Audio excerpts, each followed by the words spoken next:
Esto es Stiocast, no es Histocast, pero casi.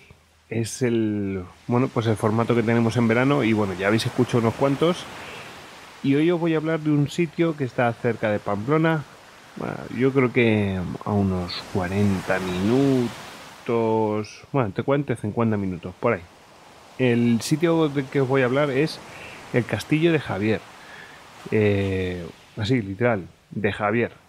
Y bueno, pues la verdad es un sitio, no sé, sorprendente. Más que nada porque uno no espera encontrarse un castillo así de repente. Y bueno, siempre se imagina los castillos encima, arriba de un cerro o lo que sea. Bueno, pues en este caso está en una loma. Bueno, este castillo, después contaré la historia, pero bueno, consta de tres partes, de distintas épocas, por supuesto. Y bueno, pues está en principio pues lo que sería la Torre del Homenaje, que es la parte más antigua. De hecho, la Torre del Homenaje es la torre más antigua de todo Navarra. Es una torre espectacular, súper alta, no tanto en las dimensiones, sino en o sea, en sus dimensiones, que sea muy grande, ¿no? En planta, sino que realmente tiene mucha altura. Y bueno, esa torre del homenaje se llama la Torre de San Miguel. Luego tenemos una parte que le llaman la Torre del Santo Cristo y que bueno, consta con pues eso, pues tiene bastión y capilla y bueno, tiene también ahí, bueno, hay cosas bastante interesantes, unas pinturas murales muy interesantes y realmente bastante antiguas y un Cristo que os llamará la atención si lo visitáis. Eh, Vamos a también ahí, bueno, claro, rodeando todo esto, pues está una serie de, pues, como diríamos, de construcciones defensivas, de baluartes y de murallas. Y la verdad que, bueno, tiene dos, digamos, dos cuerpos poligonales, dos torres y tiene cuatro orientaciones que llamarían, dos puentes levadizos. Así que vais a poder recorrer pues distintas, o sea, vais a poder recorrer distintas épocas y distintas construcciones defensivas en muy poco tiempo. Pues de lo más primitivo defensivamente a un poquito más elaborado y después pues a una defensa un poco más moderna a pesar de ser pues casi medieval, ¿no? Bueno, ¿de cuándo consta el castillo? Pues vamos a ver. Hay algunos vestigios en la base de la torre del homenaje, que hablan de que podría ser del siglo X. Y que bueno, pues que en el siglo XI pues ya se empezaron a formar las primeras habitaciones. Hay constancia en el siglo XI que esta torre, que inicialmente era lo que después hizo que se formara el castillo, esta torre le llamaban Echeverri. Y de ahí es Xavierre, y de ahí pues viene la palabra Javier. Echeverri significa casa nueva. Era una torre defensiva que estaba aislada y, como ya os he contado, y que estaba en el límite entre los reinos de Navarra y Aragón. El caso es que pues un infante de Aragón, Fernando, entregó pues la villa porque había una pequeña población que también se llamaba Javier ahí al lado, y entregó esa villa y esa fortaleza al rey por entonces de Navarra, Sancho VII el Fuerte, en el año 1223, como pues era una garantía por un préstamo que finalmente pues el infante Fernando, pues no devolvió. Sancho se dedicaba a hacer préstamos, fue un gran prestamista del reino de Aragón, y de esa manera se hizo con un montón pues digamos de localizaciones fronterizas que le permitieron pues afianzar la frontera con Aragón. porque claro, después no le devolvían el dinero, entonces se quedaba con la garantía. Así que de esa manera el castillo de Javier pasó directamente a ser parte del Reino de Navarra. Bueno, pues su sucesor, Teobaldo I, pues le encomendó, vamos, le encargó la defensa de la fortaleza a Adán de Sada en 1234. Posteriormente pasó a manos de la familia Azpilicueta y a los Jaso. ¿Por qué? Porque, bueno, pues los Jaso y los Azpilicueta pues se unirían en un matrimonio, que después hablaremos de él. Bueno, pues este matrimonio estaría compuesto por María de Azpilicueta, que era la noble que tenía el castillo, y se unió en matrimonio con Juan de Jaso, que bueno, era doctor en leyes por la Universidad de Bolonia y bueno, estaba muy bien posicionado, fue presidente del Consejo Real de Navarra y también, bueno, digamos que era una de las personas más importantes del reino. El caso es que en 1512, cuando las tropas castellano-aragonesas conquistan Navarra, pues Juan de Jaso reconoce a Fernando el Católico y Fernando el Católico pues realmente le tendrá aprecio y lo tendrá en buena consideración y de hecho le llamará pues bien amado consejero porque pasará a ser consejero del mismo. Bueno, y formará parte del Consejo Real hasta la muerte de este en 1515. Bueno, el caso es que sí que hubo un problema con esta familia y el rey Fernando, el católico, que digamos que en 1513, o sea, un año después de la conquista de Navarra, pues digamos que había una serie de derechos que tenían adquiridos los señores de Javier y se los concedió a los vecinos de Sangüesa y de Sos, del rey católico. El caso es que, bueno, pues digamos, podría ser por desconocimiento. El caso es que eso provocó gran disgusto en la familia de Juan de Jaso y a pesar de haber apelado, pues no consiguieron el reconocimiento que realmente tenían merecido, ¿no? O sea, tenían merecimiento de esos derechos. Y digamos que eso caló, ese resentimiento caló en los dos, digamos que tuvieron este matrimonio, tuvo 5 hijos y los dos tuvieron a María, a Magdalena, a Ana y después vinieron 2 varones, Miguel y Juan, que bueno, pues digamos que eran los 2 varones mayores y después vino Francisco, que después hablaremos de él. El caso es que Miguel y Juan pues tomaron partido en 1516 ya a la muerte de su padre, porque yo creo que su padre no les hubiera dejado.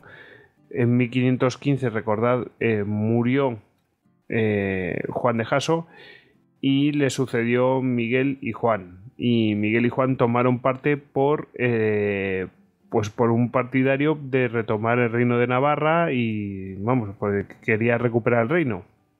Juan de Albret. El caso es que, pues, perdieron. Y, claro, la familia cayó en desgracia porque se habían rebelado contra el poder que había entonces, que era el de los reyes católicos. Y vamos, el cardenal Cisneros pues ordenó pues que el castillo y domicilio de los Javier pues fuera demolido un año después, en 1517. Bueno, pues entonces, ¿cómo quedó el castillo de Javier? Después de este inciso, es importante decirlo para que veáis lo que son las decisiones, digamos, mal tomadas. Bueno, pues derribaron todas las partes defensivas del conjunto y quedó convertido pues prácticamente pues lo que sería un domicilio, en una vivienda, un caserón, ¿no? Que diríamos. Se derribó, pues se derribaron las 2 torres que tenían redondas, se destruyeron 2 grandes puertas que había, la torre del homenaje fue rebajada a la mitad. ¿m? Se destruyó el puente levadizo, y bueno, también se destruyó el jardín que tenía, la morada, tenían ahí un espacio que le llamaban la morada de los conejos. Se rellenó el foso, con lo cual se perdió ese elemento defensivo. Y bueno, se derribó toda la muralla que lo rodeaba, que está llena de almenas y otros elementos defensivos como aspilleras. Y bueno, así quedó el castillo, claro. Bueno, eso en los últimos 120 años pues se han ido haciendo pues procesos de restauración y bueno, pues digamos que ahora ya se asemeja un poco más a lo que era originalmente. Lo que pasa es que en una de sus partes, en la parte este, se ha situado una basílica. Y esa basílica tiene que ver con el quinto hijo de ese matrimonio de Juan de Jaso y de María de Azpilicueta.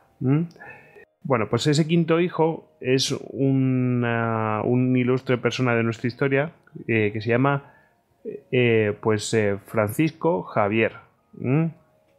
En realidad se llamaría Francisco de Jaso Azpilicueta, Atondo y Aznares de Javier. Que bueno, si lo cortamos, pues sería Francisco Javier, que es el famoso San Francisco Javier, nacido precisamente en ese castillo, o sea que es un castillo importante.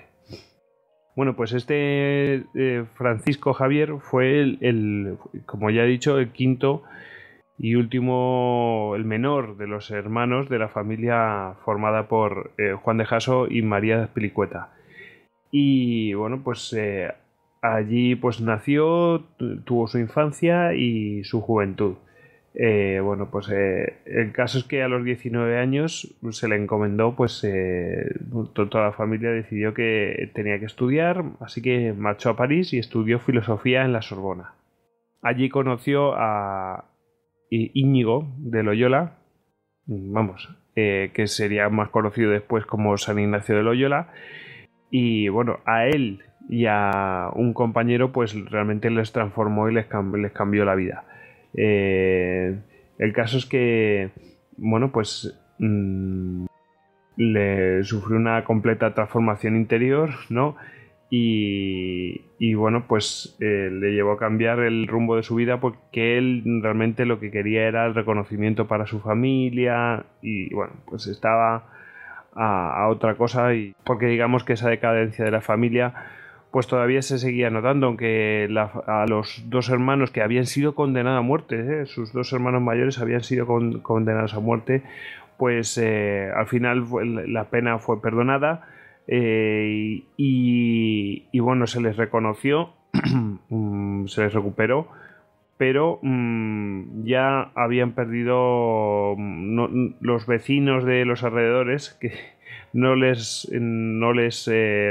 respetaban los derechos que tenían ellos ganados, o sea que oficiosamente habían perdido mucho poder y por supuesto habían perdido mucho poder en la corte. Bueno, el caso es que Francisco Javier andaba en esas, pero claro, al conocer a San Ignacio de Loyola, el futuro San Ignacio de Loyola, pues le cambió la vida.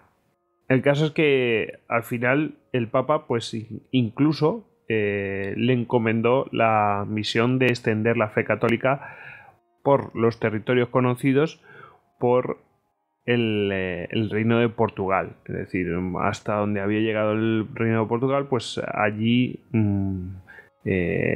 pues ya sabéis que Portugal comerciaba con un montón de sitios y era la que realmente se había llegado prácticamente a los confines del mundo en esa parte, ¿no? Allí en Asia. Entonces se le encomendó, el Papa le encomendó a Francisco Javier que extendiera la fe católica, que evangelizara por todos esos sitios. Así que bueno, pues marchó a Portugal y de Portugal trabó buena amistad con el rey, que era Juan III, y partió hacia las Indias Orientales para evangelizar y directamente como representante papal. Llegó a la India, recorrió parte de la costa, bueno, creo que llegó a Goa. Después alcanzó en su recorrido a Ceilán, a Manipur, viajó a Malaca, luego estuvo en las Islas Molucas. En fin, llegó posteriormente, fijaos hasta dónde llegó hasta las costas de Japón, lo cual realmente es relevante porque es el primer occidental que recorre el interior de Japón. Arribó a Kagoshima, luego recorrió por Hirado, llegó a la capital, a Kioto. Lo que pasa es que quiso hablar con el emperador, pero claro, con los harapos que llevaba, pues lo trataron un poco menos que por un pordiosero. Y después pasó por Bungo y por Yamaguchi, donde se presentó al daimyo de allí, Auchi Yoshitaka. Y bueno, ahí sí que digamos que cayó en gracia y le permitió predicar por las calles de la ciudad. Ahí adquirió gran popularidad y realmente fue ahí donde caló el mensaje. De Japón pasó a la India otra vez y intentó acceder al Imperio Chino. ¿Cuál era el tema? Que él ya se había dado cuenta que digamos que la nación que realmente era la influencia para todos era China. Entonces, de ahí, si tenía éxito allí en China, pues probablemente se extendería al resto de naciones que le rodeaban. Esto ha sido así siempre, ¿eh? Bueno, el caso es que China por entonces estaba encerrada en sí mismo y no permitía la entrada de extranjeros dentro de la propia China. De hecho, estaba castigado con la pena de muerte. Así que intentó entrar, como diríamos, de contrabando, ¿no? Intentó hablar con un pescador y para que lo metiera para adentro de China, en la isla de cerca de Cantón, en la isla de Sichuan. Y el caso es que esperando a este pescador, pues finalmente falleció Francisco Javier a causa de una pulmonía. Y ahí podría haber acabado la historia de Francisco Javier. Lo que pasa es que la semilla que había sembrado pues realmente fructificó y se le tiene por uno de los misioneros más importantes, uno de los evangelizadores más importantes, porque fue el que extendió la fe cristiana por aquellas tierras. Bueno, pues nada, era lo que tenía que decir aprovechando, hablando de este castillo, pues obviamente tenía que hablar de Francisco Javier porque si no, no se entiende. La importancia del sitio, de una de sus personas más ilustres y bueno, deciros que si lo queréis visitar, alrededor también hay, se visita con audioguía y la verdad es que está bastante bien, se hace ameno, son unos 40 minutos de visita y alrededor podéis ver, aparte de que está la basílica, hay bastantes instalaciones, creo que hay un hotel. Luego en el pueblo de Javier directamente, es un pueblo que a riesgo de equivocarme, a mí me parece que la población antigua desapareció y se ha vuelto a construir ahí viviendas, pero bueno. El caso es que alrededor también tenéis el monasterio de Leire, que tiene primer románico de toda la península. Es curioso, os lo recomiendo visitar. Tenéis Sos del Rey Católico, también cerquita, que es un pueblo precioso, ¿eh?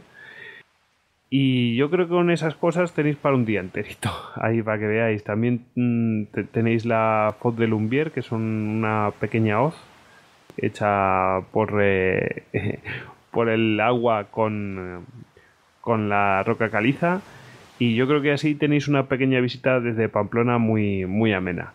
Así que bueno, pues aquí queda mi recomendación para que visitéis Javier. Pasad buen verano.